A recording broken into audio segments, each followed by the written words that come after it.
اعوذ باللہ من الشیطان الرجیم بسم اللہ الرحمن الرحیم۔ عزیزان من، آج جنوری 1972 کی 23 تاریخ ہے اور درس قرآن کریم کا آغاز سورہ الانعام کی آیت 153 سے ہو رہا ہے، 6/153۔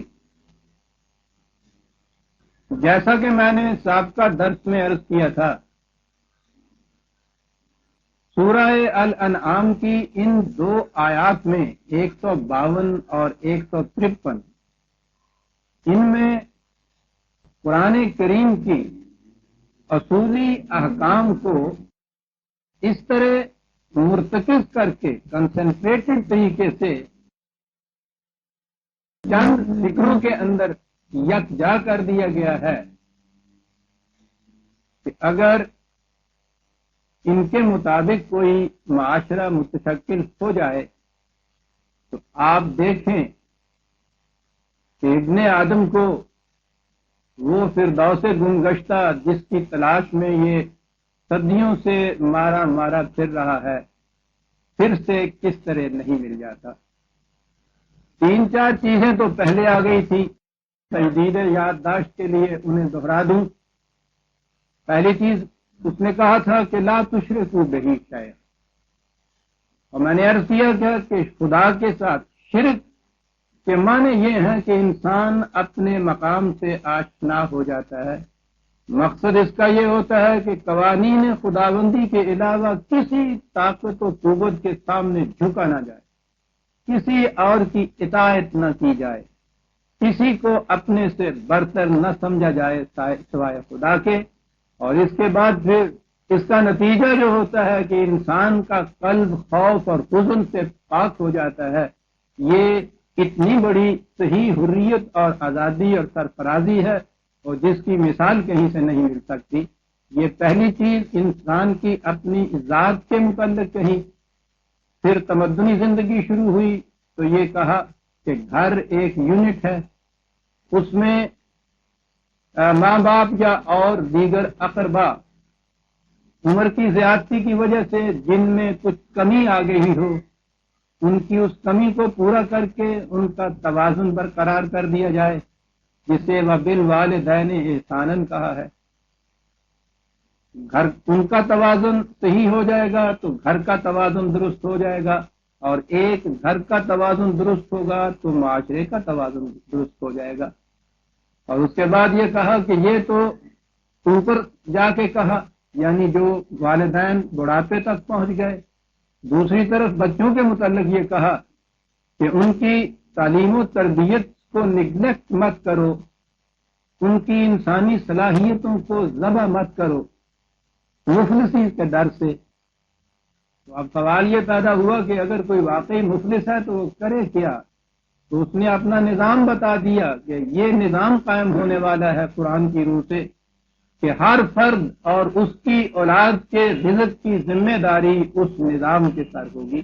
اس لیے سوال ہی نہیں پیدا ہوتا کہ کسی فرد کی اولاد اس لیے محروم رہ جائے تعلیم و تربیت سے کہ اس کے پاس خرچ کرنے کے لیے کچھ نہیں تھا۔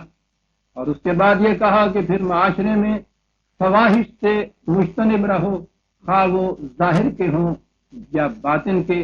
اور میں نے عرض کیا تھا کہ اس میں محسوس فواحش بھی آتے ہیں اور انسان کے دل میں گزرنے والے خیالات بھی آتے ہیں، اور دوسری طرف پرائیویٹ لائف بھی آتی ہے اور پبلک لائف بھی آتی ہے۔ اور پھر یہ کہا تھا کہ کسی جان کو ناحق تلف مت کرو، اور اس کو قرآن نے اتنی اہمیت دی ہے خاص طور پہ انسانی جان کی کہ اس نے کہا تھا کہ اگر ایک شخص کی زندگی کو بھی ناحق تلف کر دیا جائے تو یوں سمجھو کہ اس نے پوری انسانیت کو قتل کر دیا۔ یہ 152 میں تھا۔ اسی سلسلے میں آگے بات آپ کیا اور اب وہ معاشی نظام کی طرف آتا ہے۔ انفرادی طور پہ تو اس نے کہا کہ وَلَا تَقْرَبُوا مَالَ الْيَتِيمِ إِلَّا بِالَّتِي هِيَ أَحْسَنُ حَتَّى يَبْلُغَ أَشُدَّهُ۔ یتیم جن کی حفاظت کرنے والا کوئی نہیں. اگر تم نے اپنی حفاظت میں لو، حفاظت میں لے کے ان کی پرورش، تعلیم و تربیت تو بہرحال اپنے بچوں جیسی کرنی ہوگی، لیکن ان کا جو مال ہے اسے تم چھو نہیں سکتے، وجود اس کے کہ وہ احسن طریقے پہ ہو. اور اس کے لیے قرآن نے دیگر مقامات میں بتا دیا ہے کہ وہ احسن طریقہ کیا ہے، حتیٰ کہ اس میں یہ کہا یہ گیا ہے کہ تمہیں اس نگہداشت کے لیے اگر تمہارا اپنا انتظام ہے معاش کا اور اس سے اس پر کچھ اثر نہیں پڑتا تو پھر تو اس میں سے کچھ بھی لینا جائز نہیں ہے. اور اگر کچھ ایسا ہے کہ اس پہ تم وقت صرف کرتے ہو اور اس سے تمہاری اپنی معاش پر اثر پڑتا ہے تو صرف کتنا اس میں سے تم دے سکتے ہو، اس میں بھی اگر نہ لو تو زیادہ اچھا ہے. اب آگے آیا معاشرے کا پورا نظام معاشی جسے آپ کہتے ہیں، اس کے لیے قرآن کریم نے ایسی جامعیت سے ایک اصول دیا ہے کہ اس دور میں بھی، آج کے دور میں بھی، عام سطح پہ بھی اگر اسے سمجھا جائے تو نہایت صحیح بات سامنے آتی ہے. اور اگر بلند ترین اقتصادی سطح یا اکنامکس جسے آپ کہتے ہیں اس پہ دیکھا جائے تو وہاں بھی ایسے اصول اس نے دیے ہیں کہ اس کے مطابق وہ تمام تباہیاں اور خرابیاں جو تجارت کے نصاب میں ڈاکو پن کی پیدا ہو رہی ہیں. آپ کو معلوم ہے نا کہ آج کی تجارت جو ہے وہ تو ڈاکہ ہے، نام اس کا تجارت رکھا جاتا ہے، لیکن ایک جیب کترنے والا، ایک ڈاکہ ڈالنے والا، ایک راہزن بھی اتنا کچھ نہیں لے جاتا دوسرے سے جتنا تجارت کے رنگ میں افراد لے جاتے ہیں اور اقوام لے جاتی ہیں. افراد تو یہ عام کاروباری ہیں، اس سے ذرا اونچے اٹھیے تو کامرس میں بڑی بڑی فرمز ہیں، آگے چلیے تو انڈسٹریل کنسرن آتی ہیں، صنعتی ادارے آتے ہیں، اور اس سے آگے چلیے تو ایک قوم دوسری قوم کو تجارت کے راستے سے جس طرح سے لوٹتی ہے، نچوڑ کے رکھ دیتی ہے دوسری قوم. اسی لیے آپ نے دیکھا کہ قومیں مثلا برطانیہ نے وطیب خاطر ہندوستان تک کی سلطنت کو، مملکت کو چھوڑ دیا، لیکن جہاں ان کی تجارت کے اوپر کہیں حرف آگے پڑتا ہے، کہیں زیادہ آگے پڑتی ہے، اس کے تحفظ کے لیے وہ جنگ تک چھیڑ دیتے ہیں. اس دور میں یہ قذافی اور رہزنی کا ایک مہذب طریقہ کوٹڈ یہ تجارت ہے. قرآن کریم نے اس کے لیے اس دور میں یہ اصول دیے. اصول تو 4 لفظوں میں ہیں، اوفوا الکیل والمیزان بالقسط. عام ترجمہ تو اس کا یہ ہے کہ ماپ اور تول کے پیمانوں کو انصاف کے مطابق رکھو، لیکن بات بڑی جامع ہے.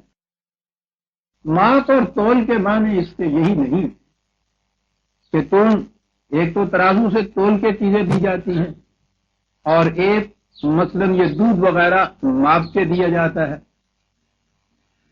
تو اگر سمٹا کے اس کو لیا جائے تو پھر تو یہی چیز ہے کہ ترازو سے تول کے دینے والی چیزیں یا ماپ کے دینے والی چیزیں ان کو عدل کے مطابق صحیح رکھیں. لیکن اسی کو اگر آپ پھیلائیں تو آپ دیکھیں گے کہ پوری اقتصادیات، پوری کامرس، تجارت، یہ سب ان 2 لفظوں کے اندر آ جاتا ہے. اور اس کی تشریح قرآن کریم نے مختلف مقامات پہ کی ہے. مثلا سورہ تطفیف میں اس نے بتایا یہ ہے کہ جسے آج کے دور میں یہ نظام سرمایہ داری کہا جاتا ہے، اس کا نتیجہ ہمیشہ تباہی ہوتا ہے. کہنا یہ چاہتا ہے قرآن. نظام سرمایہ داری ویسے تو ذہن میں ہمارے یہ آتا ہے کہ یہ جو بڑی بڑی دولت اکٹھی ہو جاتی ہے اس کو سرمایہ ہے، یہاں سے سرمایہ داری کہتے ہیں. اس کی بنیاد یہ ہوتی ہے کہ محنت کرنے والے کو اس کی محنت کا پورا معاوضہ نہیں دیا جاتا. تو یہی وہ چیز ہے نا جس سے سرمایہ دار کا سرمایہ بنتا ہے. ورنہ اگر محنت کرنے والے اس کے پاس نہ ہو اور وہ سرمایہ کو بند کر کے رکھ دے تو سرمایہ بچے تو نہیں دیتا. مرغی کے انڈوں سے تو پھر بھی 21 دن کے بعد بچے نکل آتے ہیں، اور روپیہ تو اگر رکھا رہے 10,000 برس تک بھی تو اس میں 1 روپے کا بھی اضافہ نہیں ہوتا. یہ سرمایہ کہاں سے بنتا ہے؟ وہ بنتا یہ ہے کہ محنت کرنے والے جو ہیں ان کو پہلے محتاج کیا جاتا ہے. وہ اپنی احتیاج کی بنا پہ اس کے پاس آتے ہیں اور اس کے پروگرام کو وہ کامیاب کرتے ہیں اپنی محنت کی بنا پہ. اگر ایسی صورت ہو کہ جتنی کسی نے محنت وہ کی ہے جو کچھ بھی اس سے پیدا ہوا ہے وہ اس کو دے دیا جائے تو اس شخص کو کچھ نہیں ملتا. پھر بھی اس کا راز یہ ہے کہ دوسرے کی محنت سے جو کچھ پیدا ہو اسے اتنا نہ دیا جائے. اور اس سے اگلی چیز یہ ہے، یہ تو محنت ہے، اور محنت جب ہم کہتے ہیں تو اس کے عام معنی لیبر کے ہوتے ہیں، مزدوری کے ہوتے ہیں. فزیکل لیبر جسے آپ کہتے ہیں وہی ذہن میں آتا ہے جب آپ مزدور یا محنت کش کہتے ہیں تو. لیکن اس نظام میں وہ بھی تو ہیں کہ جن کی عقل و دانش، علم و ہنر، انسانی صلاحیتوں کو بھی خریدا جاتا ہے.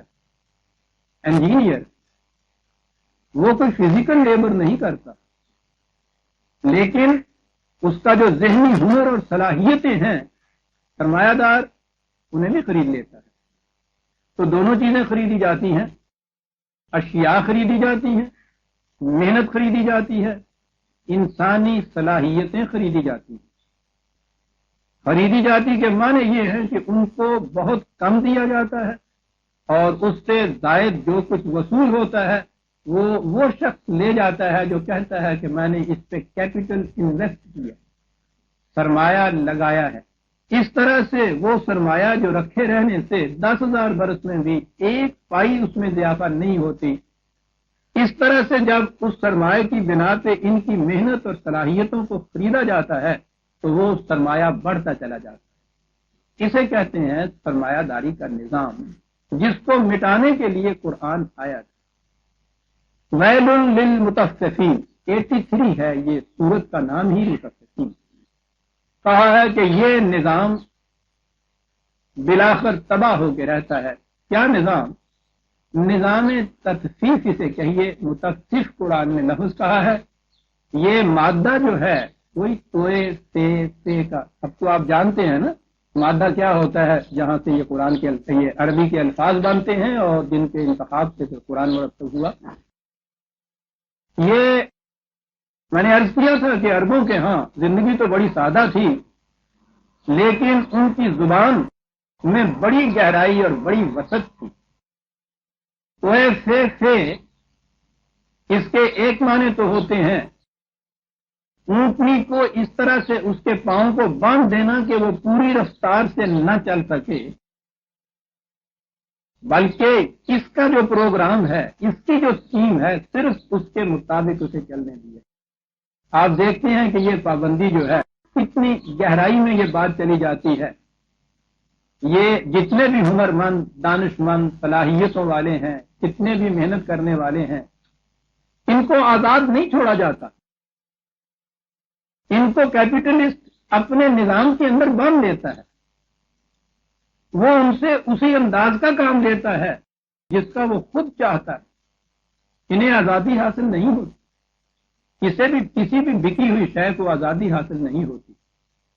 تو بات تو یہ تھی بنیادی کہ وہ اسے باندھ لیتے تھے کہ وہ آزاد نہ ہونے پائے.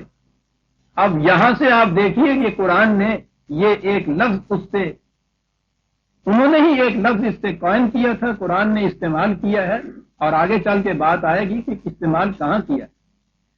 پھر اس کے معنی یہ ان کے ہاں ہوتے تھے ایسی اونٹنی کہ جو ناتمام بچہ جانتا، بچہ اس کے پیٹ میں بھی رہے اتنا عرصہ، یہ ساری کچھ اس کی پرورش بھی ہو، محنت بھی ہو، لیکن وہ ناتمام بچہ وہ جانے. یہ محنت کش کی محنت کا معاوضہ جو ناتمام شکل میں اس کو دیا جائے، یہ ہے جسے تطفیف کہا جاتا. میں نے عرض کیا ہے نا عزیزان من، قرآن سمجھنا ہو تو عربی زبان کے کس انداز سے ان کو سمجھیے اور پھر یہ بات سمجھ میں آتی ہے کہ یہ کیوں یہی ایک زبان تھی جو اس کی حامل ہو سکتی تھی.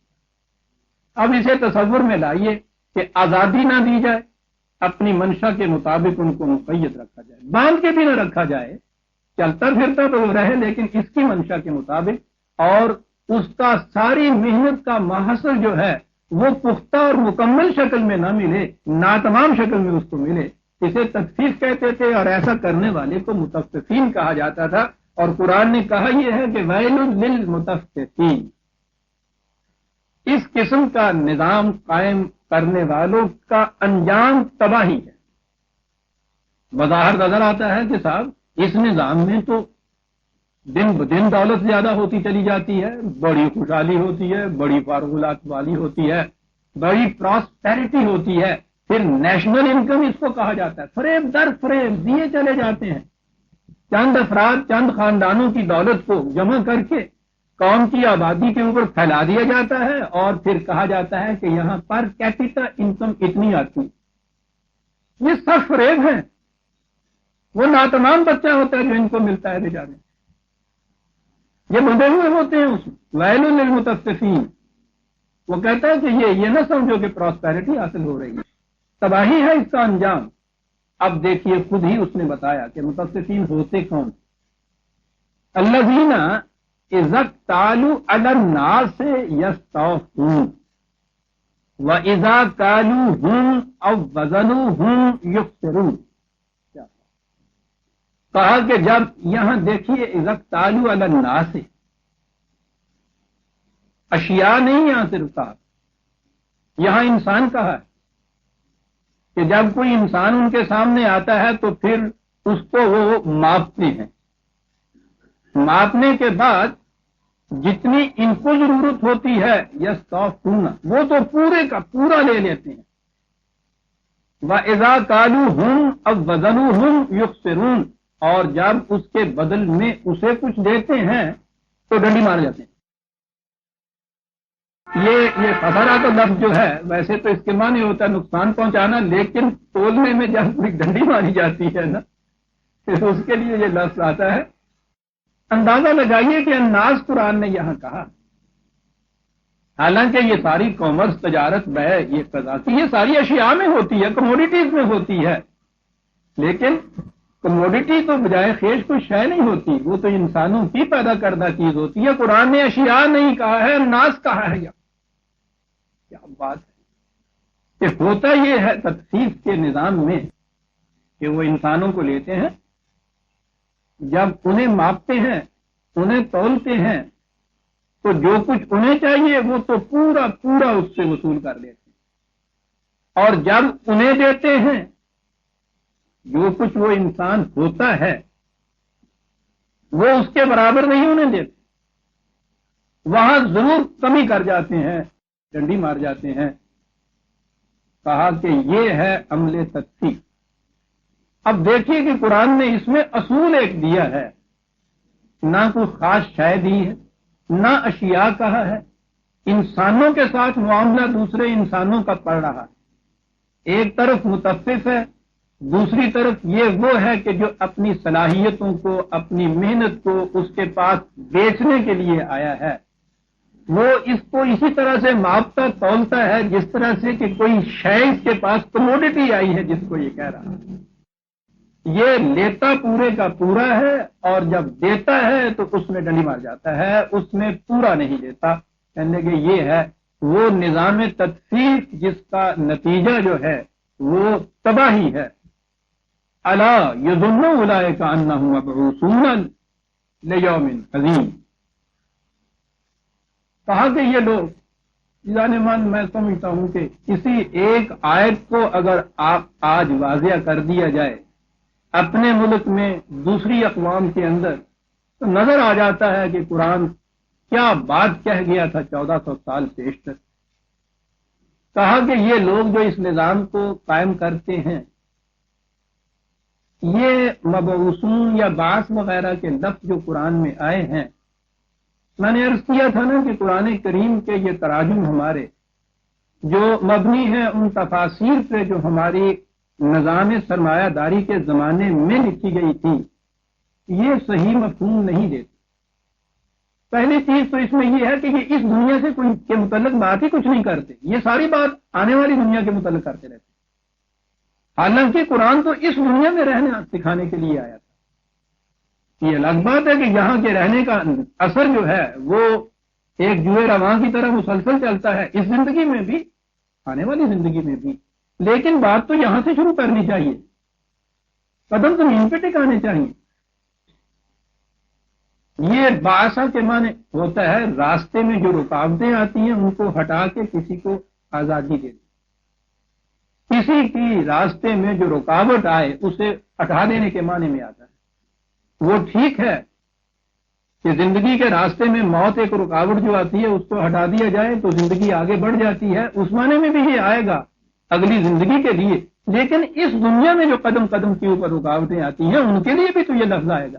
آپ کو معلوم ہے یہ باس پارٹی جو ہے یہ وہی لفظ ہے جس نے اپنے لیے فریڈم موومنٹ کے لیے یہ لفظ وہاں آیا. میں صحیح عربی زبان کا یہ لفظ اس کے لیے آتا ہے. کہا ہے کہ یہ جو اس طرح سے تخفیف کے ذریعے سے نظام سرمایہ داری کے ذریعے سے پراسپیرٹی اس قدر ترقی حاصل کرتی ہیں بذام خیش، کیا وہ سمجھتے ہیں کہ انہیں راستے سے ہٹایا ہی نہیں جائے گا؟ یہ انسانیت کے کارواں کے راستے میں روک بن کے کھڑے رہیں گے ہمیشہ کے لیے، یہ ہٹائے ہی نہیں جائیں گے راستے سے. کیا یہ اس ذام باطل میں بیٹھے ہیں کہ ہماری جڑیں بڑی زمین میں گڑی ہوئی ہیں، پہاڑوں کی طرح ہم اٹل کھڑے ہیں، کوئی نہیں جو ہمیں اپنے مقام سے ہٹا سکے؟ کیا یہ اس ذام باطل میں ہے کہ ہمیں کوئی راستے سے ہٹا ہی نہیں سکے گا؟ غلط ہے. یہ راستے سے ہٹائے جائیں گے. لیوم عظیم، ایک عظیم انقلاب آئے گا جس میں سے یہ راستے سے ہٹائے گا. کب وہ انقلاب آئے گا؟ کیسے وہ انقلاب آئے گا؟ ایک سطر میں بات کہہ دی، ایک فکرے میں بات کہہ دی. یہ عظیم انقلاب آئے گا یوم یقوم الناس لرب العالمین، جس دن ان پورے نو انسانی خدا کی ربوبیت کو عام کرنے کے لیے اٹھ کھڑی ہوگی. قرآن ہے عزیز، یہ اس دن راستے سے ہٹائے جائیں گے. یہ سنگے گراں جو انسانیت کے کارواں کا راستہ روکے کھڑے ہیں، آگے بڑھنے نہیں دیتے، پہاڑوں کی طرح اٹل سمجھتے ہیں. اب اس استعارے سے آپ دیکھیے قرآن نے جہاں کہا ہے کہ اس دور میں یہ پہاڑ روئی کے گالے کی طرح اڑتے ہوئے نظر آئیں گے، کالے میں منفوس، یہ کیفیت سریت الجبال اپنے مقام سے یوں چلتے ہوئے دکھائی دیں گے تمہیں. یہ ساری چیزیں جو قرآن کہتا جا رہا ہے، یہ ہٹائے جائیں گے راستے سے. لیوم عظیم، بہت بڑے انقلاب کے دن، یوم یقوم الناس لرب العالمین، جس دن انا پوری انسانیت جس دن ماس موومنٹ کی حیثیت سے خدا کی ربوبیت عالمینی کو عام کرنے کے لیے اٹھ کھڑی ہوگی، یہ راستے سے ہٹا دیے جائیں گے. اس طرح سے ویل للمطففین ہمارے سامنے آ جائے گا اس نظام کی تباہی. اب یہ جو دو لفظ یہاں کہے تھے وَأَوْفُوا الْكَيْلَ وَالْمِيزَانَ بِالْقِسْطِ، اب دیکھیے اس کی تشریح کس طرح سے ہوتی ہے. اور میں نے عرض کیا برادران عظیم، قرآن سمجھنے کا طریقہ یہ ایک تو محاورہ عرب، یہ دیکھیے کہ وہ جو الفاظ ہیں اس عربی مبین میں کن معانی میں یہ استعمال ہوتے تھے اس دور میں، اور دوسرے تصریف آیات، یہ دیکھیے کہ قرآن کے دیگر مقامات میں اس خاص موضوع کے متعلق کیا کہا گیا. دو چیزیں سامنے لے آئیے، کسی اور چیز کی ضرورت ہی نہیں رہتی، قرآن نکھر کے سامنے آ جائے. یہ جو کشمکش ہے اس نظام سرمایہ داری کے خلاف، اس ربوبیت عالمینی کی، یہ کوئی نئی چیز نہیں ہے. جب سے بھی انسان کی تمدنی زندگی شروع ہوئی اور اس نے وہ جو پہلا نظام تھا وَكُلَا مِنْهَا رَغَدًا حَيْثُ شِئْتُمَا، یہ نظام وہ ہو کہ جہاں کسی کو بھوک لگے وہاں اس کے کھانے کے لیے ہو، اور وہ صرف پیٹ بھر کے اپنا کھائے، اس سے زیادہ جمع نہ کرے. یہ تھی ابتدائی جنت کی زندگی جسے آدم سے اس کا تمثیلی بیان میں بیان کیا گیا تھا. اس کے بعد جب وہ اس سے احبطوا منہ، اس سے تنزل ہوا، اسے نیچے گرا اس مقام سے یہ، تو وہاں پھر بعضکم لبعض عدو، مفاد آپس میں ٹکرائے ایک دوسرے، لکیریں کھینچی گئی، میری اور تیری کی صورت ہوئی. اب وَكُلَا رَغَدًا حَيْثُ شِئْتُمَا کی کیفیت نہ رہی. اپنی لکیر کے اندر اگر کچھ مل سکتا ہے تو کھا سکتا ہے، اس لکیر سے باہر کہیں نہیں کھا سکتا. اور پھر جن کے پاس بڑی لکیریں ہیں، یہ نہیں کہ وہ صرف پیٹ بھر کے کھائے گا، اپنا پیٹ تو اس کا ایک چپاتی سے بھر جاتا ہے، پھر وہ گودام کے گودام اپنے بھر کے رکھے گا مفاد پرستی کے لیے. یہ نقشہ ہوا بعد حکم لبا دینا دو. اور اس کے بعد جب اس پہ افسردگی چھائی کہ اب یہ اس کا نتیجہ تو وہ یفسد فی الارض و یسفک الدماء ہے، خونریزیاں ہیں، فساد ہے. کہا نہیں کوئی بات نہیں ہے. اما یاتینکم منی ھدی فمن تبع ھدایا فلا خوف علیہم ولا هم یحزنون. اس کا علاج خدا کی طرف سے ہدایات جو آئیں گی اس کے مطابق نظام معاشرے کا اگر قائم کر دو گے تو پھر کوئی خوف اور فکر نہیں ہوگی. تو یہ وہاں سے بات چلی ہے جب سے انسان نے تمدنی زندگی شروع کی. اس گروہ کی مفاد پرستیوں نے یہ نظام قائم کیا کہ ہر محنت کرنے والے کی محنت کو سلب کیا اور خدا کی طرف سے وہ ہدایت آتی رہی، وہ جس کا وعدہ پہلی آیت میں کیا گیا. یہ ہے نظام رشد و ہدایت جسے کہتے ہیں حضرات انبیاء اکرام کی طرف سے علیہ السلام آتا رہا. یہی کہتے رہے. تفصیل میں جانے سے تو بات بڑی ہوگی. میں ہر نبی کے متعلق یہ چیز قرآن نے دی ہے کہ اس نے آ کے یہ کیا کہا. حضرت شعیب کے متعلق علیہ السلام قرآن نے بڑی وضاحت سے ایک بات کہی. یہی جو چیز یہاں الفاظ آئے ہیں 11/84 11/84 وَإِلَىٰ مَدْيَنَ أَخَاهُمْ شُعَيْبًا قَالَ يَا قَوْمِ اعْبُدُوا اللَّهَ مَا لَكُم مِّنْ إِلَٰهٍ غَيْرُهُ. ہر رسول کی تعلیم کی ابتدا نقطۂ ماسکہ بنیاد اس پہ ہوتی تھی کہ خدا کے سوا اقتدار کسی کا نہیں. بنیادی چیز ہے. اب آگے وہ تعلیم پیش کرتے ہیں.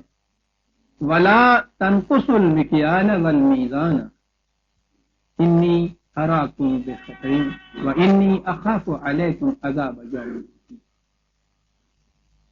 اس نے کہا کہ یہ ٹھیک ہے، اس وقت میں دیکھ رہا ہوں اراکم بخیر، بڑی مال و دولت ہے، بڑی فاروق والی بظاہر تمہیں نظر آ رہی ہے تمہارے، لیکن نظام بڑا غلط ہے. میں تمہیں کہتا یہ ہوں وہی الفاظ لا تنقصوا المکیال والمیزان، مکیال والمیزان، ماپ تول کے اپنے پیمانوں میں کمی نہ کرو. وہی میں نے عرض کیا کہ ایک فرد جو دکان پہ بیٹھا ہے وہاں سے لے کے پورا اقتصادی نظام اکنامک سسٹم اس کے اوپر یہ اصول قائم ہوگا. ماپ اور تول کے پیمانوں کو کم نہ کرو.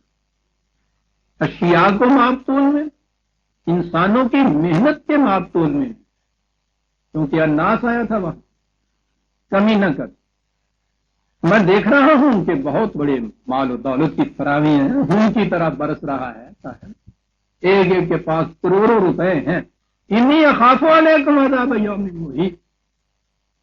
دیکھ تو میں یہ رہا ہوں تمہارے پاس یہ، لیکن ڈرتا ہوں اس سے کہ بہت بڑی تباہی آنے والی ہے. کیا بات ہے اراکم اور اخاف علیکم، بہت بڑی تباہی آنے والی ہے. کرو کیا؟ وہ تو منفی کی بات تھی کہ یہ نہ کرو. کرو کیا؟ وَيَا قَوْمِ أَوْفُوا الْمِكْيَالَ وَالْمِيزَانَ بِالْقِسْطِ. ماپ اور تول کو حق کے مطابق پورا رکھو. وَلَا تَبْخَسُوا النَّاسَ أَشْيَاءَهُمْ. اور کسی یہ بخس جو ہے یہ کسی شے کو یوں کم دینا بھی ہے اور کسی شے کے متعلق یہ بھی ہے کہ وہ اسی صورت اسی اصلی شکل میں نہ دی جائے، اس میں اڈلٹریشن کر دی جائے، یہ بھی نہ کرو. وَلَا تَعْثَوْا فِي الْأَرْضِ مُفْسِدِينَ. دیکھیے کہاں فساد کا لفظ قرآن لایا، اور فساد نہ پھیلاتے پھرو. ہم تو فساد یہی سمجھتے ہیں جنہوں وہ نام چھوٹا کرنے جا رہے ہیں، یعنی یہی لٹ بازی فساد جسے ہم کہتے ہیں. یہ فساد یہ بڑا جامع لفظ ہے ان کے ہاں. یہ تو صلاح کے مقابلے میں اس کے معنی ناہمواریاں پیدا کرنا ہوتا ہے. کہا کہ ناہمواریاں نہ پھیلاتے پھرو تم، یہ ایک سیدھا سا اصول ہے. بقیت اللہ خیر لکم ان کنتم مؤمنین. یہ ٹھیک ہے، ایسا کرنے سے بظاہر تمہیں نظر آئے گا کہ صاحب وہ جو انکم تھی وہ تو سمٹ کے تھوڑی سی رہ گئی. کہا نظام عدل کے مطابق وہ جو تھوڑی سی رہ جائے گی نا اس کے نتائج بڑے ہی خوشگوار رہیں گے. کیا ڈر یہ ہے کہ تھوڑی سی رہ جائے. اس نے کہا یہ جو بہت زیادہ ہے یہ تو سیلاب ہے، بستیوں کی بستیوں کو بہا کے لے جائے گا.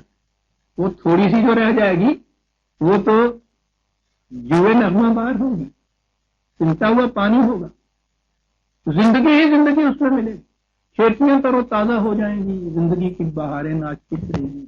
بظاہر وہ سیلاب کے مقابلے میں بڑی چھوٹی سی آڑ بھی نکلے ہے، اس کی حیثیت اس کے مقابلے میں بڑی چھوٹی سی ہوتی ہے۔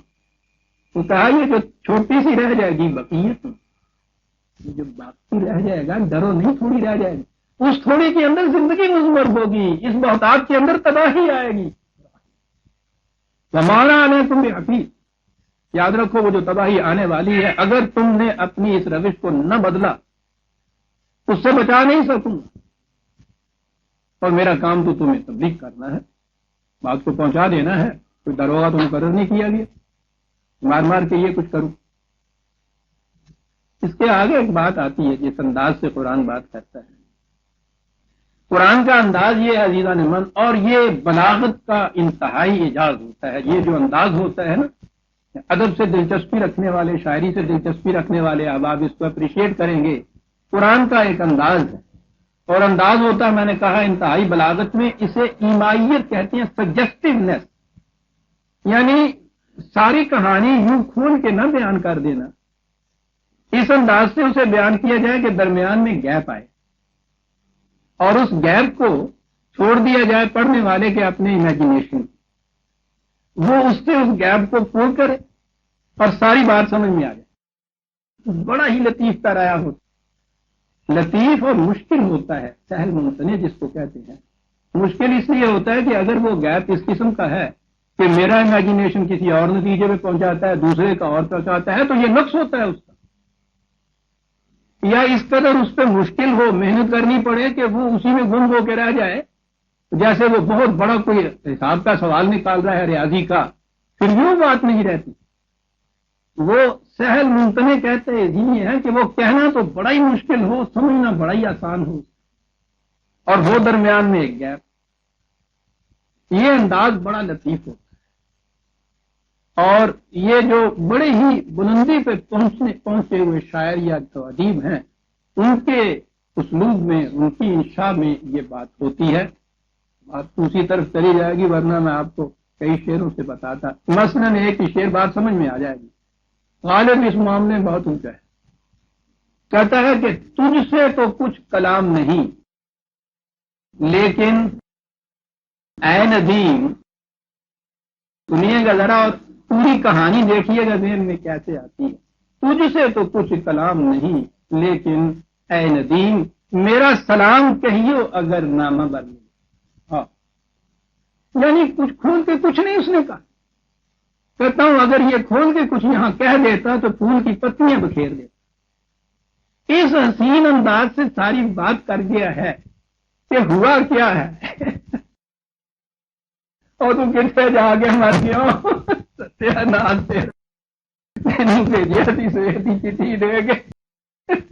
یعنی اب یہ ساری کہانی میں بیان کر رہا ہوں، مسل رہا ہوں ان پتیوں کو۔ اب پھر سنیے، امیجنیشن سے چھوڑ، تجھ سے تو کچھ کلام نہیں، میں تینوں کی کہنا چاہیے، ہاں تجھ سے تو کچھ کلام نہیں لیکن اے ندیم، کوئی گالی نہیں دیتی ہو، میرا سلام کہیے اگر نامہ پر بھی۔ اسے کہتے ہیں عزیزان من ایمائیت، سجیسٹیونیس، بڑی خوبصورت اور پیاری چیز ہو۔ قرآن سننا ہو تو اس انداز کو بھی سامنے رکھیے گا، مسلسل کہانی نہیں کہتا، کہانی میں اس طرح سے گیپ چھوڑتا ہے، اس میں سجیسٹیونیس ہوتی ہے، بڑی بلیغ انداز۔ مثلاً یہ آیت جو میں آپ کے سامنے رکھ رہا ہوں، بات یہاں کہی ہے کہ حضرت شعیب نے ان سے یہ کہا کہ یاد رکھو یہ انداز تمہارا بڑا غلط ہے، یہ نہیں ہونا چاہیے۔ کہا قالو یا شعیب اصلاتوں کا تامروں کا ان نترک ما یعبد آباؤنا او ان نفعل فی اموالنا ما نشاء۔ شعیب یہ تیری نماز کس قسم کی ہے جو ہمیں ایک طرف یہ بھی کہتی ہے کہ جن کو ہمارے آباء و اجداد نے صاحب اقتدار بنایا تھا انہیں چھوڑ دیں، اور اگلی بات یہ تمہاری نماز کس قسم کی ہے جو ہمیں کہتی ہے کہ ہم اپنے مال میں بھی اپنی مرضی کے مطابق کچھ تصرف نہیں کر سکتے؟ یہ کس قسم کی نماز ہے؟ اب دیکھیے وہ گیپ جو ہے آپ کے ہاں کہانی پوری ہو جاتی ہے. نظر آتا ہے انہوں نے جو اپنی تبلیغ کے لیے دعوت کی آواز اٹھائی، انہوں نے سمجھا کہ یہ ایک مذہبی قسم کا اللہ والا کوئی بندہ آ گیا ہے، کہتا یہ ہے کہ دیکھو بھائی تم دخل نہ دو جو میں کرتا ہوں، مجھے صرف نماز کی اجازت تو دے دو نا بھائی، اس میں تو کچھ نہیں. تو انہوں نے کہا کہ اس میں تو کوئی چیز ہے ہی نہیں، یہ تو کوئی چیز مضر ہوتی نہیں ہے، اس میں نقصان ہی نہیں ہوتا. کسی نے اپنی بھکتی کر لی، بندگی کر لی، ڈنڈوت کر لیا، پرستش کر لی، پوجا کر لی اپنے اپنے طور پہ، ہمارا کیا بگڑتا ہے؟ تو انہوں نے کہہ دیا کہ ہاں صاحب ٹھیک ہے، ہم اجازت دیتے ہیں تمہیں صلات کی. آپ کو معلوم ہے عزیزان من، مذہب کے اندر صلات جب نماز ہو جاتی ہے کوئی معترض نہیں ہوتا. انگریز کے غلامی کے زمانے میں بھی نماز کی اجازت، آج ہندو بھی وہاں نماز کی اجازت دے رہا ہے. جو یہ نہیں دیکھ سکا ہے کہ پاکستان کی مملکت ایسی وسیع رہے، اس کے تو ٹکڑے کر دیے، اپنے ہاں کے مسلمانوں کے نماز میں تعرض قطعاً نہیں کر رہا، کیونکہ وہ مذہب کی نماز ہے. یہی انہوں نے سمجھا ہوگا، اس لیے کہ وہ قوم تو دین کو ابھی جانتی نہیں تھی، مذہب کی بات تھی. انہوں نے صلات کی بات کہی ہوگی، انہوں نے کہا کہ کوئی حرج نہیں صاحب ٹھیک ہے، ہم اپنے یہاں بتوں میں گھنٹی وینٹی بجا دیتے ہیں، یہ اپنے کہیں خانقاہ میں مسلح پہ نکر میں بیٹھ کے یوں کر لیا کرے، کر لیا کرے، ہمارا کیا بگڑتا ہے؟ آپ نے دیکھا یہ ساری کہانی.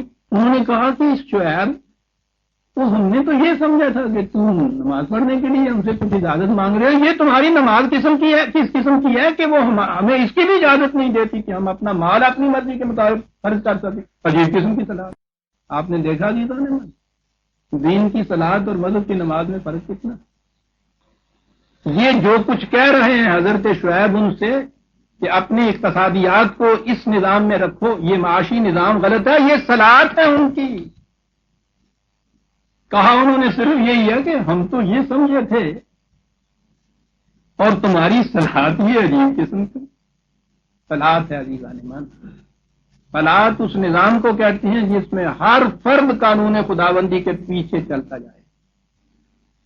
اسی کی ایک منیچر فارم چھوٹے پیمانے کے اوپر ایک شکل ہے جو اجتماع صلاحت کہلاتا ہے. قرآن نے کہا یہ ہے کہ صلاحت کے اجتماع کا انتظام رکھو، وہ امروں ہوں شورا بینا ہوں، کیونکہ تمہارے معاملے باہمی مشاورت سے طے ہونے ہیں. اب دیکھا صلاحت کا نظام اجتماع جو ہے وہ کیا ہو گیا. انہوں نے کہا کہ شعیب یہ تمہاری صلاحت عجیب قسم کی کہ اب تم لگے ہو یہ بھی کہنے کے لیے کہ کاروبار یوں کرو، ماپ تول یوں رکھو، نظام معیشت یوں قائم کرو، تجارت اس طرح سے ہو سکتی ہے، ایسے نہیں ہو سکتی. یہ اور یہ سارا کوئی نظر آتا ہے نا کہ انہوں نے یہ صلاحت کے نام سے یہ سب کچھ کہا، اس لیے انہوں نے صلاحت کے متعلق کہا ہے کہ یہ عجیب قسم کی صلاحت. جی باقی رہا یہ کہ صاحب محنت کشوں کی محنت تم لے جاتے ہو، ان کا پسینہ کسور کے لے جاتے ہو، کیا طنز ہے. ان کا لا انت الحلیم الرشید، ہاں سارے جہاں کا درد تمہارے جگر میں ہے. جی بہت بڑے آ گئے یہ غریبوں کے اور محنت کشوں کے ہمدرد جو ہیں کہیں کے. جاؤ جاؤ اپنا کام کرو، تم ہی رہ گئے. ان کا لا انت، دیکھیے کیا ہوا اللہ کی ان کا ہی کاری تھا، یہ کتنی بڑی چوک کیوں کرنے لوں. ہاں تو ہی رہ گئے بڑا نہ دوسرا آپ کے دو ان کا لام تک. ہاں اور ایک تم، صرف اور کوئی نہیں، صرف ایک تم رہ گئے ایسے بڑے درد خواہ، بڑے غمگسار، بڑے رقیق القلب، رشید اور بڑے سمجھدار، بڑے عقل والے. ایک طرف تو یہ کیفیت کہ درد اور غم اتنا، دوسری طرف یہ کہ یہ سارے یہ نظام معیشت یہ بڑی ٹیکنیکل چیز ہے، ہم جانتے ہیں. تم اس میں بھی کہتے ہو کہ نہیں سر بہت زیادہ عقل مند، رشادت اس کی بھی تمہارے حصے میں آ گئی. جاؤ تمہیں کیا پتا ہے کہ یہ کیا چیزیں ہوتی ہیں. ہاں کہ ہاں مجھے یہ پتا ہے اتنا کہ محنت کش کو اس کی محنت پوری نہ دی جائے تو نتیجہ تباہی ہوتا ہے، یہ میں سمجھتا ہوں، یہ تم نہیں سمجھتے. واؤف الکیل والمیزان بالقسط میں کہہ رہا یہ پابندیاں عائد ہوتی چلی آ رہی ہیں. ادھر یہ کہا گیا تھا کہ سب سے بڑی آزادی تمہیں دی جائے، یہ پابندیاں عائد ہو رہی ہیں. سوال یہ پیدا ہوا کہ یہ تو آزادی دینے کا مدعی تھا، پابندیاں کیے چلا جا رہا ہے. لا نکلف نفسا الا وسعها. اس کا عام ترجمہ یہ کیا جاتا ہے کہ ہم کسی جان کو، کسی ذات کو اس سے زیادہ مکلف نہیں ٹھہراتے جتنی کہ اس کی وسعت ہوتی ہے، اس کی وسعت سے زیادہ نہیں. اس کے متعلق تو میں کبھی بعد میں یہ عرض کروں گا کہ وسعت کوئی محدود شے نہیں ہے، مقید شے نہیں ہے کہ اتنی ہی ہوتی ہے، اس سے زیادہ نہیں ہوتی. قرآن کی تو تعلیم یہ ہے کہ وسعت کو زیادہ سے زیادہ انسان کرتا چلا جائے، اختیارات آپ نے بڑھاتا چلا جائے. ٹھیک ہے، اس اعتبار سے آپ کہیے کہ اپنے اختیارات کو، اپنی وسعتوں کو، اپنی صلاحیتوں کو بڑھاتے چلے جائیے، اس کے مطابق تمہارے اوپر فرائض یا ذمہ داریاں عائد ہوں گی. یہ بھی ہے، لیکن یہاں جو بات کہی اور دیگر کئی مقامات پہ بھی کہی ہے، اس کے معنی اور ہیں. لا نکلف نفسا الا وسعها الا لوسعها.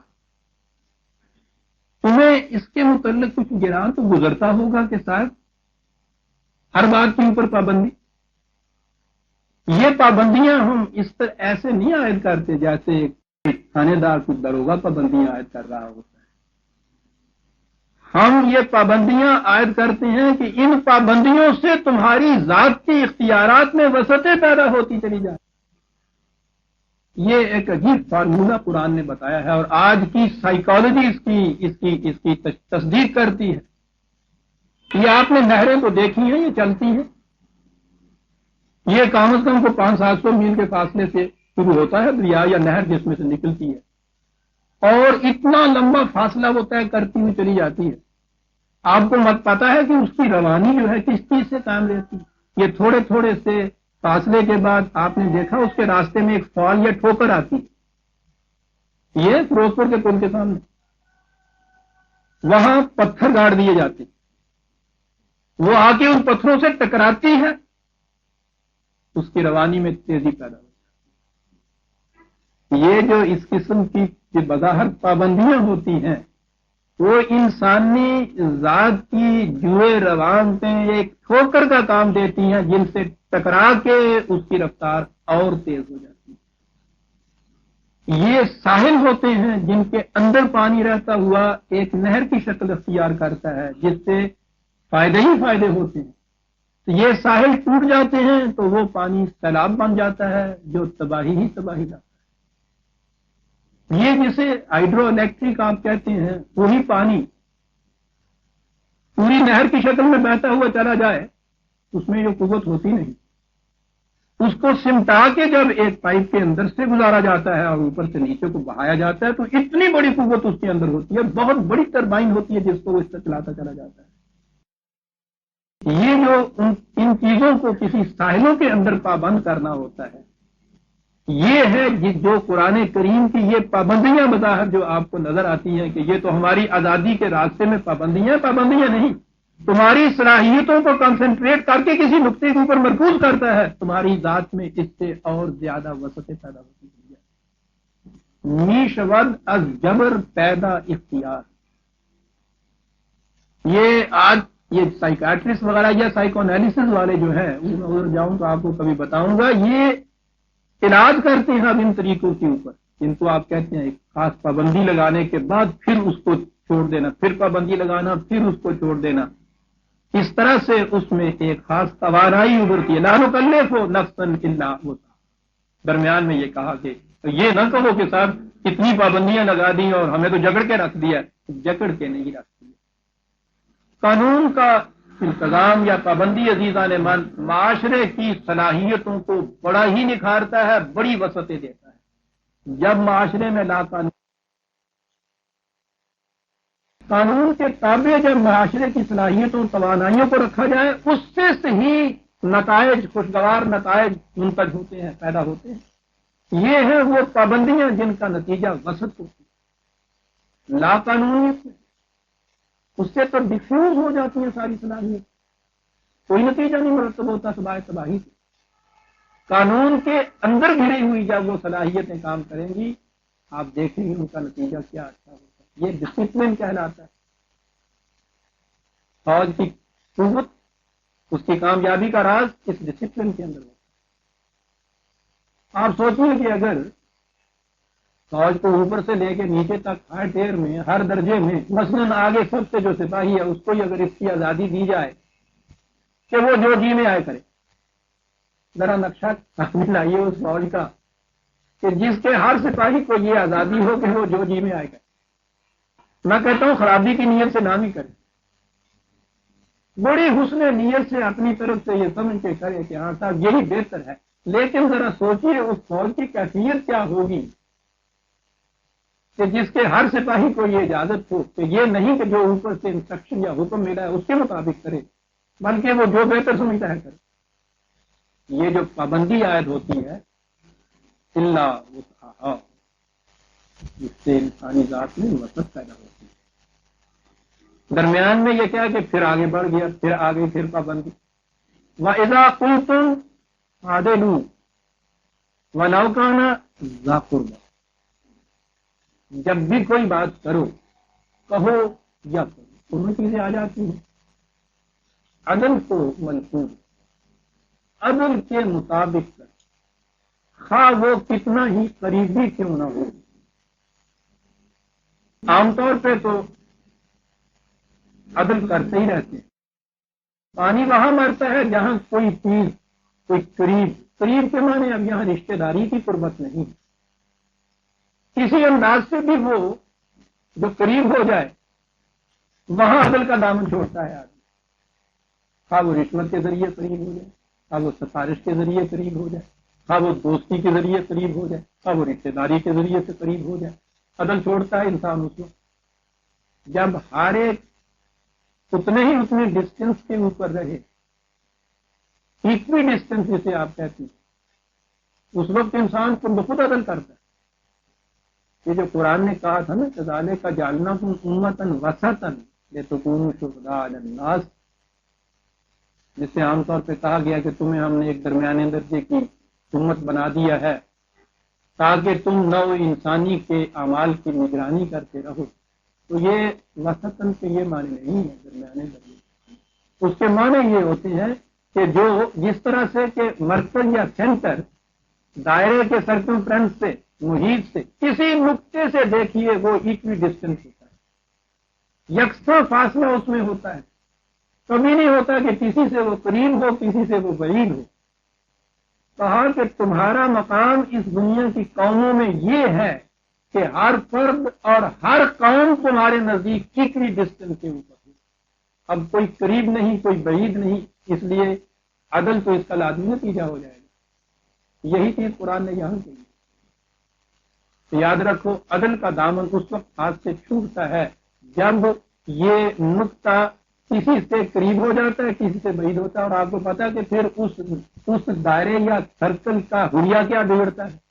ذرا سوچو تو صحیح کہ یہ جو سرکمفرنس ہے اس میں کچھ حصہ، کوئی حصہ اس سینٹر سے قریب ہو جائے کوئی بعید ہو جائے، پھر یہ دائرہ رہے گا؟ کیا بنے گا کہ یہ زندگی کا دائرہ پاکستان کا معاشرہ بن جائے گا؟ کہاں لفظ میں آتا ہے؟ عدل کے متعلق قرآن نے یہاں تو صرف یہی کہا ہے ذا قربیٰ، دوسرے مقام پہ اس کی تفصیل دی ہے۔ دیکھیے کہ عدل کا تقاضا کیا ہے، 4/135 سورہ 135، یا ایھا الذین آمنوا کونوا قوامین بالقسط شہداء للہ، ایمان کا دعویٰ کرنے والوں عدل کے اوپر قائم رہو۔ عدل کی بنیاد ہوتی ہے شہادت پہ، بنیادی چیز شہادت، اور اسی لیے یہ قانون دان جانتے ہیں کہ یہ جو ایکٹ آف ایویڈنس ہے، قانون شہادت جو ہے مشکل ترین قانون ہے، وسیع ترین قانون ہے، کہ یہ مدار ہوتا ہے سارا آگے مقدمے کا اس کے اوپر۔ کہا کہ عدل کے قیام کے لیے شہادت کی ضرورت ہوگی، شاہد گواہ یا مدعی کی طرف سے آتا ہے یا مدعا علیہ کی طرف سے، یا استغاثے کی طرف سے ہوتا ہے یا صفائی کی طرف، وہ ان میں سے کسی کی طرف سے ہوتا ہے۔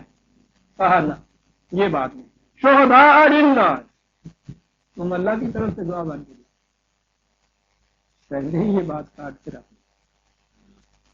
اب دیکھیے کہ وہاں جا کے جو تم شہادت دو، غور کیجیے عزیزان من، اس معیار پہ قرآن پہنچاتا ہے اس جماعت کو جسے وہ یا ایھا الذین آمنوا کہتا ہے، شہادت دو وہاں جا کے، وَلَوْ عَلَىٰ أَنفُسِهِمْ، خواہ وہ شہادت انفسکم، خواہ وہ شہادت تمہاری اپنی ذات کے خلاف کیوں نہ جائے۔ اللہ، یہ ہے عدل، یہ ہے شہادت، اپنے خلاف شہادت۔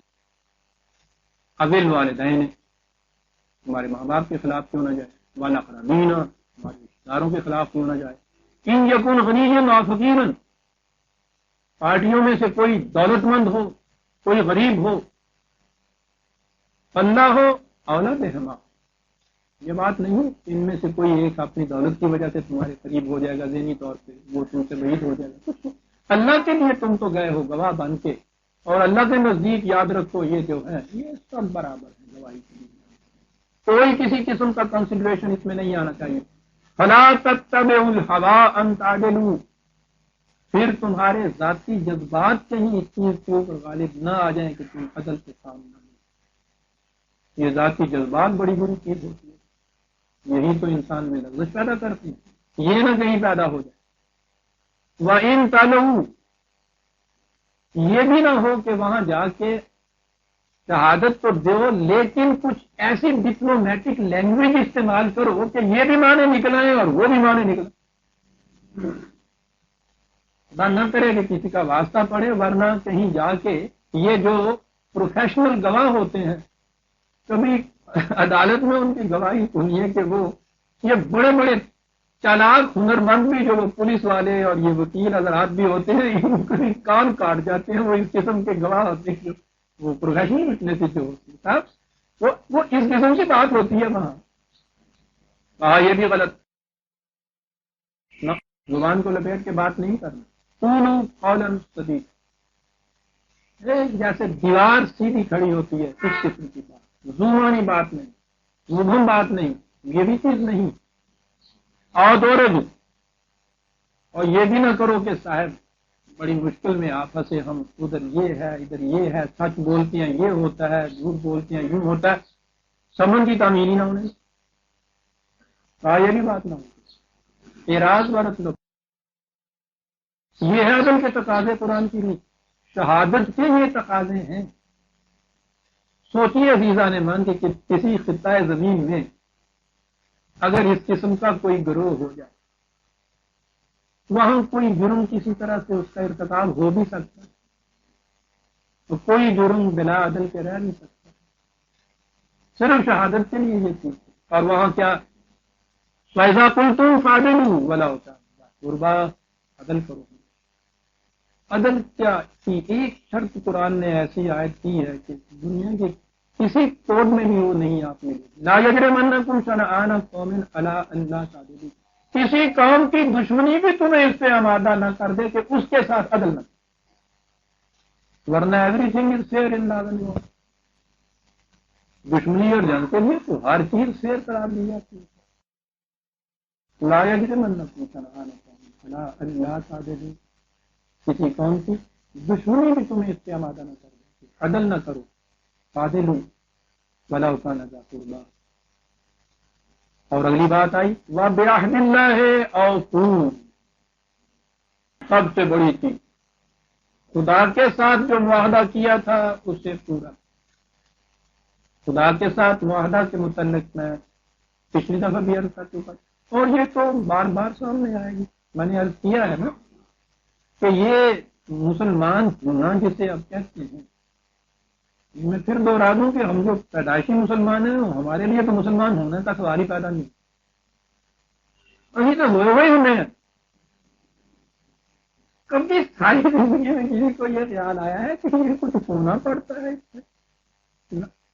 لیکن جو ہوتے بھی ہیں ہمارے ہاں غیر مسلم، جو مسلمان ہوتا ہے اس سے بھی وہ 4 کلمے آپ پڑھا لیتے ہیں، اس کے بعد مبارک ہے جی دعا کرو جی اللہ آگمن بغیر کرے، جو تیری دنیا کا بڑا گھر سکھا دیتا ہے جی گلا پہ کہنا پلا کاندھا پیلا تو 4.5 والے، ہاں ان کی جگہ سے گھر پڑھانا گیا سی، میں کیا ایک ڈائی نال میں لڑ گیا کوئی نہ تم لڑ گیا، تو لیے میں دعا مانگتے آ گئے تیری آدمی تو خیر ہو گئے، پہلی دعا ہونے نہیں پاتے. لیکن جب مسلمان ہونا پڑتا تھا تو اس کے لیے ایک معاہدہ کرنا پڑتا، کانٹریکٹ تھا، جس میں انٹر انٹو کانٹریکٹ جسے کہتے ہیں. اور پھر اس کانٹریکٹ کو دوہرا دوں میں، وہی تو ہے جی 9/111 9/111 سورہ توبہ کی مشہور آیت ان اللہ اشتری من المؤمنین انفسهم واموالهم بان لهم الجنہ. یہ جا کے کہتا ہے کہ میری جان میرا مال یہ بیچنے کے لیے ہے. وہ کہتے ہیں بہت اچھی بات ہے، ہم خریدتے ہیں. قیمت کیا دو گے جی صاحب؟ کہا الجنہ دیں گے، جنت دیں گے. میں پھر یہ عرض کر دوں کہ ہمارے ہاں اگر یہ استعمال میں لیے جاتے ہیں تو کہا جاتا ہے کہ یہ ٹھیک ہے صاحب، جان اور مال اللہ کے پاس تم نے بیچا ہے وہ بیچ تو رہے گا تمہارے پاس. کہا صاحب ملے گا کیا؟ اس نے کہا کہ جو تم جس طرح تم نے کوئی دیا اسی قسم کا تمہیں یہاں ملے گا. تمہیں بھی تو ذہنی طور پہ کوئی دیا ہے نا، سچ مچ تو نہیں نا کوئی دیتا. اور تو بھی تمہیں جواب مل جائے گا سر مجھے نہیں کھ نہیں کرنا سودے ہونڈا یہ جی سودے ہونے چاہیے نا. لیکن جب یہ معاہدہ حقیقت میں ہوا کرتا تھا، اب بھی تاریخ ہماری اس کی شاہد ہے، عجیب روایت ہے. وہ بہت بڑا سردار تھا عرب کا، وہ حضور کے پاس آیا صلی اللہ علیہ وسلم، اور انہوں نے کہا کہ آپ ایک دعوت دیتے ہیں اس میں اسلام کی سب کچھ ہے، تو وہ میں اگر دعوت قبول کر دوں گا تو اس کے بعد یہ کیا ہوگا؟ تو پہلی چیز یہی تھی کہ یہ ٹھیک ہے، آخرت کی زندگی سمجھ جائے گی، وہاں یہ کچھ ملے گا، یہ سب کچھ ہوگا. اس نے کہا یہ چیزیں جو ہیں یہ تو سر دست بہرحال ماننے کی ہیں، عقیدت کی ہیں، ذہنی چیزیں ہیں. میں یہ پوچھنا چاہتا ہوں کہ یہ کرنے کے بعد اس وقت تو یہ حالت ہے ہماری، میرے خاندان کی، میرے قبیلے کی، ہماری، یہ تمہاری دعوت قبول کرنے کے بعد اس میں کیا ہوگا یہ بتاؤ. دیکھا یہ کیسے مسلمان ہوتے تھے، بڑے کھڑے ہوتے سنت ہوتے تھے. یہاں بتاؤ. تو یہ عزیزان من وہ ہے بنیادی چیز. کہا آپ نے فرمایا کہ اس کے بعد عرب اور عجم کے اوپر تمہیں تمکن حاصل ہوگا، اور ایسا تمکن کہ جس میں تمہیں بھی خوف و حزن نہیں ہوگا اور تمہارے علاقے کو بھی خوف و حزن نہیں ہوگا. کیا کہتے یوں مسلمان ہوتے. وہ الجنہ یہاں سے شروع ہو جاتی ہے، بِأَنَّ لَهُمُ الْجَنَّةَ. اس لیے کہ جو وہ یہ بیچ رہا تھا، جنس جو دے رہا تھا وہ بھی ذہنی نہیں تھی، وہ تھی جو قاتلون فی سبیل اللہ فیقتلون ویقتلون. ذہنی طور پہ نہیں دے کے گھر میں آ جاتا تھا. پھر اس کے بعد جب بھی آواز بلند ہوتی تھی سر ہتھیلی پہ دے کے آ جاتا میدان جنگ کے اندر آ جاتا. اور یہاں کیفیت اس کی یہ ہوتی تھی کہ یا تو فاتح منصور واپس آتا تھا یا وہاں جان دے دیتا. یہ تھا معاہدہ مسلمان ہونے کا. اس نے ٹھیک کہا تھا، یہ شہادت گاہ الفت میں قدم رکھنا ہے. لوگ آسان سمجھتے ہیں مسلمان، تو یہ چیز تھی، یہ وہ معاہدہ تھا، یہ وہ کانٹریکٹ تھا جو اس کے ساتھ ہوتا تھا. اور آپ نے عزیزان من دیکھا کہ اس بنیادی کانٹریکٹ کے بعد جس عمل کا ذکر کیا ہے قرآن نے، وہ انتہائی چیز ہے نا جو یہاں کہی ہے. یہ زندگی ساری کے اندر کی چیزیں یہ کچھ نہیں یہاں کہیں، وہ تو ہوتی رہے گی، کر بھی سکتا ہے. سب سے مشکل ترین مرحلہ یہ تھا جان دینے کا جو مرحلہ ہے. یہ ہے عزیزان من جہاد کبیر. یہ ہے سب سے بڑا عمل جس کا قرآن نے یہاں فوراً ذکر کیا. راستے کی چیزوں کا ذکر کہیں نہیں کیا، وہ بہت چھوٹی چھوٹی رہ جاتی. یہ تو بہت بڑی سازش تھی مسلمانوں کے خلاف جو ہوئی کہ اس سے یہ جو قتال فی سبیل اللہ تھا، اس جہاد کے متعلق کہہ دیا کہ یہ جہاد صغیر ہے، بہت چھوٹا سا جہاد ہے. جہاد کبیر کیا ہے صاحب؟ مباحثے کرنا، مناظرے کرنا، کلمے دعاتیں لے کے کتابیں لکھنا، یہ سب تھا جہاد کبیر. اور یہ جہاد صغیر، اسی کا قرآن ذکر کر رہا ہے. اس معاہدے کے بعد یقاتلون فی سبیل اللہ فیقتلون ویقتلون. پھر مرد مجاہد کی کیفیت ہی یہ ہے، میدان جنگ میں وہ جاتا ہے، وہاں پھر جیسے یہ یا تو ان کو قتل کرتا ہے، مار دیتا ہے، فاتح منصور ہو جاتا ہے، یا اپنی جان دے دیتا ہے وہ کبھی ہتھیار رکھ کے نہیں میدان جنگ چلا. دو ہی چیزیں قرآن نے کہی ہیں عزیزان نے بات دور چلی جائے. کہا یہ کوئی نئی بات نہیں جو ہم یہ کہہ رہے ہیں کہ اس طرح سے مسلمان ہوا جاتا ہے. وعدن علیہ حقا فی التوراۃ والانجیل والقرآن. یہ وعدہ ہے خدا کا. وعدن علیہ بہت ہی بڑی چیز. خدا کے اوپر ایسا کرنا واجب ہے. الجنہ دینا یہاں اور پھر اس کے بعد وہاں. یہ خدا کے ذمہ واجب ہے. آپ دیکھتے ہیں کہ خدا قادر مطلق اس جیسا آزاد کون ہو سکتا ہے. وہ جینے عائد کرنے والا اپنے اوپر پابندیاں عائد کر رہا ہے. جب کہا ہے کہ واجب ہے خدا کے اوپر ایسا کرنا.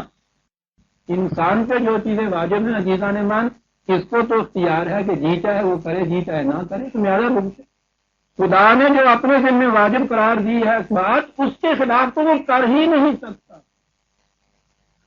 وعدن علیہ حقا. وعدن علیہ حق بڑی سچی چیز واجب ہے اس کے اوپر. اور یہ چیز جو اس نے کی ہے نئی بات نہیں ہے. تورات میں بھی یہی کہا گیا تھا, انجیل میں بھی یہی کہا گیا تھا, قرآن میں بھی یہی کہا گیا ہے. اور اس کے بعد کہا کہ یہ اب وعدہ کیا ہے نا تم نے, یقین مانیے ومن اوفی بعہدہ من اللہ. اللہ سے بڑھ کے وعدے کا پورا کرنے والا کون ہے؟ تم نے جس پارٹی سے معاملہ کیا ہے بڑی قابل اعتماد پارٹی ہے, یاد رکھو. وہ کبھی دھوکہ نہیں دے گی, کبھی پھر نہیں جائے گی. یقین رکھو یہی ہے وہ ایمان مومن کا جس کی بنا پہ وہ اس طرح سے سربقص میدان میں آ جاتا ہے. فاستبشروا ببیعکم الذی بایعتم بہ. اور جشن مناؤ اس سودے کے اوپر جو تم نے کر دی. لٹ کے لا گئے والا آدمی تجھی پہ کیا بات یہاں کہی ہے.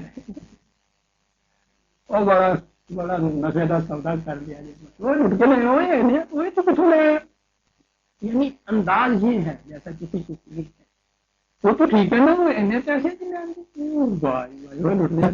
فاستبشروا ببیعکم الذی بایعتم بہ وذلک هو الفوز العظیم.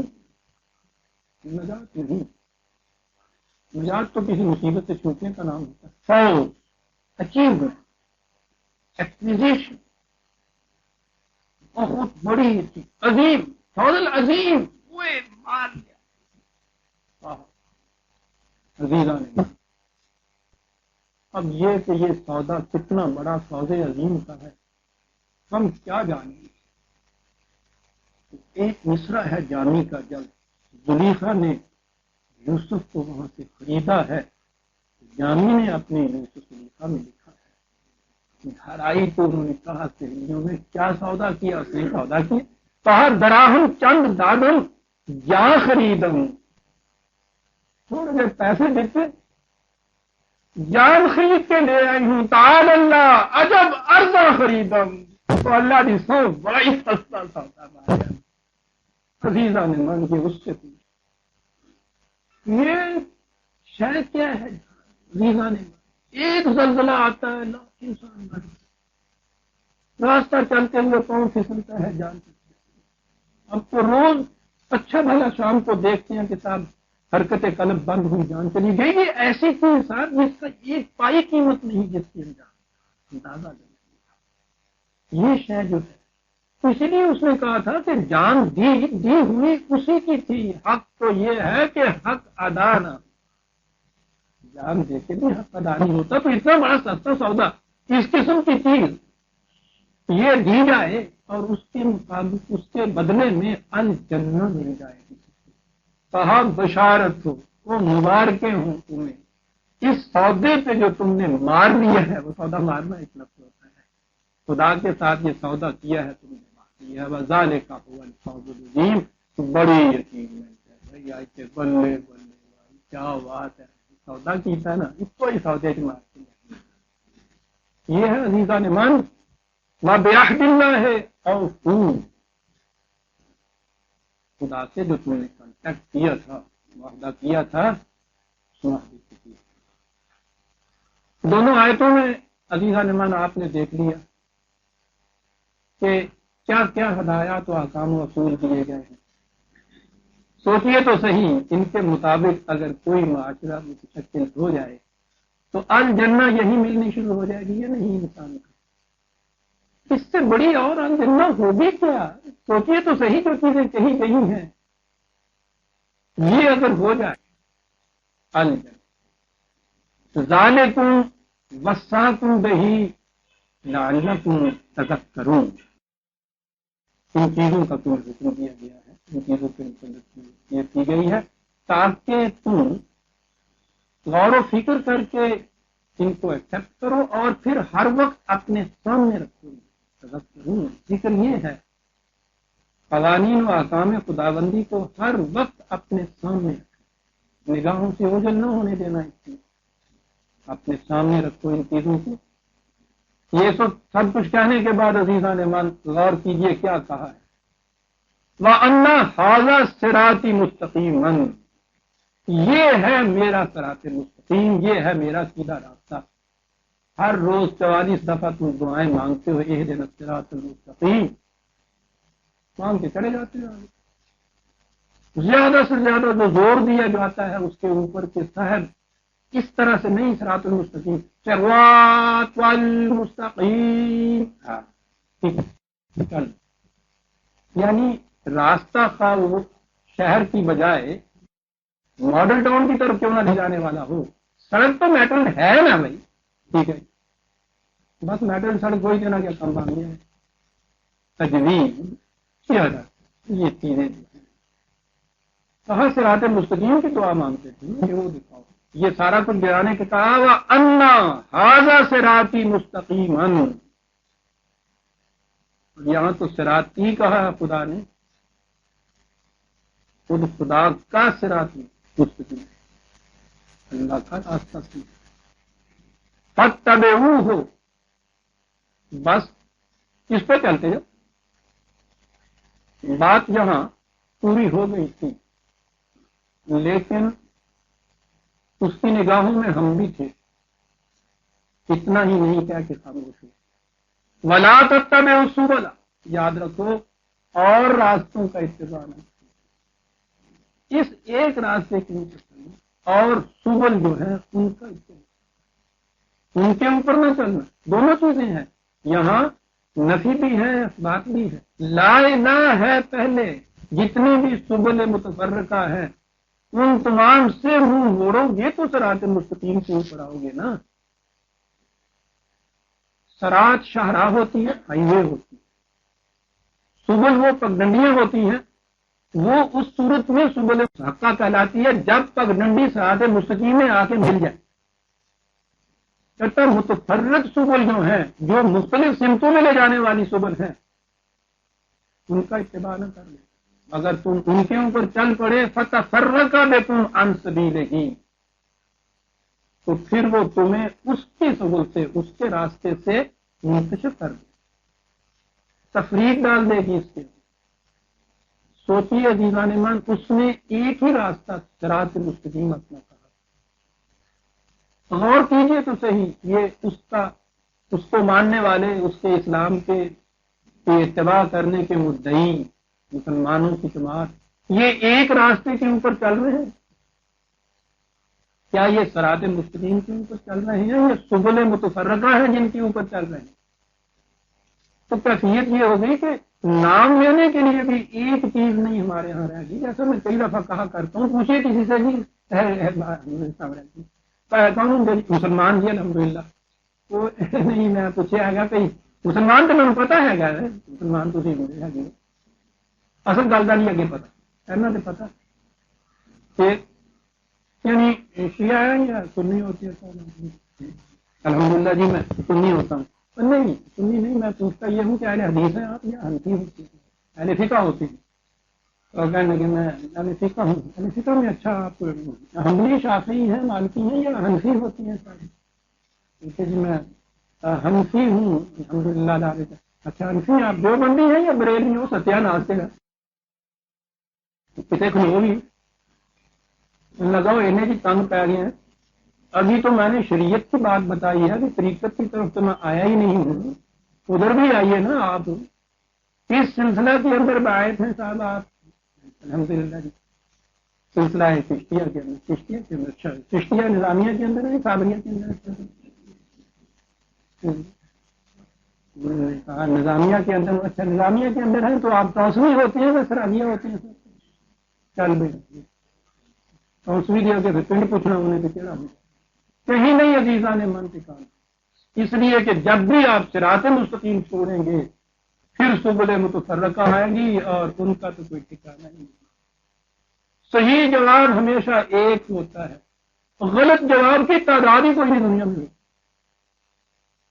غلط جواب لا تعداد ہوتی ہے. جو ہی آپ نے صحیح جواب چھوڑا پھر ہر لڑک بچے کا جواب مختلف ہوگا. ایک دوسرے سے ملے گا نہیں. یہ سبل متفرقہ حاذا صراطی مستقیمہ. اور پھر آپ نے دیکھ لیا کہ یہ صراط مستقیم کی دعا مانگنے والوں کے لیے ایبسٹریکٹ یا مبہم بات نہیں رہنے دی کہ صراط مستقیم ہے کیا. یہ ساری تفصیل دی ہے ان دو آیتوں کے اندر. یہ ہے صراط مستقیم. یہ ہے میرا راستہ سیدھا. فاتبعوہ ولا تتبعوا السبل فتفرق بکم عن سبیلہ ذالکم وصاکم بہ لعلکم تتقون. یہ ہے وہ چیزیں جن کا تمہیں حکم دیا جاتا ہے. اس لیے دیا جاتا ہے کہ تم زندگی کی خطرناک گھاٹیوں سے بچ کر منزل مقصود تک پہنچ جاؤ. اسے تقویٰ کہتے ہیں. اس راستے کے اندر قدم قدم کے اوپر خاردار جھاڑیاں آئیں گی. یہ تقویٰ کا جو مفہوم تھا یہ فاروق اعظم رضی اللہ تعالیٰ عنہ کا سمجھایا ہوا ہے. اس سے یہ سمجھانے کے لیے پوچھا تھا ان سے کسی نے کہ حضرت عمر سے کہ تقویٰ کیا ہوتا ہے. کہنے لگے تم تو صحراؤں میں جنگلوں میں ہمیشہ چلتے تھے. کہنے لگے ایسے وادیوں سے گزرے ہو جہاں چھوٹی چھوٹی خاردار جھاڑیاں ہوتی ہیں راستے میں. کہنے لگے یہاں اور پھر عربوں کا تو لباس ڈھیلا ڈالا ہوتا ہے نا چادرے والے. کہتا ہوں اس میں سے گزرتے ہو کیسے گزرا کرتے ہو. کہنے لگے جی وہ یہ ہے کہ ادھر سے گزرتے ہیں ادھر سے دامن کو سمیٹ لیتا ہوں ادھر سے چادر سمیٹتے ہیں یوں گزرتے ہیں بچ کے یوں گزرتے ہیں بچ کے تاکہ کوئی کانٹا الجھ نہ جائے. کہنے لگے اسی کو تقویٰ کہتے ہیں. اسی لیے صراط مستقیم میں سے یہ چیزیں بتا دی کہ راستے میں خاردار جھاڑیاں بھی آئیں گی رکاوٹیں بھی ہوں گی خطرناک گھاٹیاں بھی آئیں گی. یہ اس لیے تمہیں یہ سنگ میل لگا دیے ہیں وہاں نشانات راہ کہ تمہارا دامن ان کانٹوں میں کہیں الجھ کر نہ رہ جائے. لعلکم تتقون. عزیزان من سورہ الانعام کی آیت 154 تک ہم پہنچ گئے. آیت 155 سے آگے ہم بات کریں گے. ربنا تقبل منا انک